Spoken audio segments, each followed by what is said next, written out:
मुंबई महापालिका निवडणुकीच्या तोंडावरच उद्धव ठाकरेंना मोठा धक्का बसलाय। ठाकरे सेनेतील तेजस्वी घोसाळकरांनी भाजपत प्रवेश केलाय।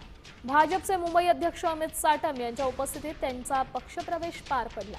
गेल्या काही दिवसांपासूनच तेजस्वी घोसाळकर ठाकरे सेनेत नाराज असल्याची चर्चा आहे। तर आपण पाहू शकतोय उद्धव ठाकरेंना या पक्षप्रवेशाने धक्का मानला जातोय, कारण सध्या निवडणुकीच्या तोंडावरच तेजस्वी घोसाळकरांनी भाजपत प्रवेश केला। मुंबईत ठाकरे सेनेला भाजपने मोठा धक्का दिला। 1.5 वर्षाआधी अभिषेकची निर्गुण हत्या झाली। त्यानंतर परत मी समाजकारण करायला सुरुवात केली, पण करताना प्रभागामध्ये जी विकासाची कामे अपुरी राहत होती आणि होत नव्हती, माझ्या लोकांची कामं होत नव्हती, त्यासाठी हा निर्णय घेतलेला आहे।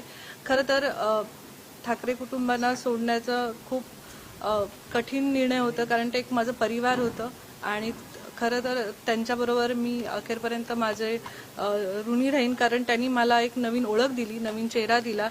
मुंबईची सुरक्षा आणि मुंबईचा विकास आणि त्याचबरोबर हिंदुत्व या रस्त्याने आपलं भविष्याची राजकीय वाटचाल पुढे नेण्याचा निर्णय तेजस्वी अभिषेक घोसाळकर यांनी घेतलेला आहे आणि हिंदुत्वाचाच भगवा झेंडा या मुंबईच्या महानगरपालिकेवरती फडकून भगवाच फक्त मुंबई शहराची सुरक्षा ही खडवू शकतो, मुंबई शहराला सुरक्षित ठेवू शकतो।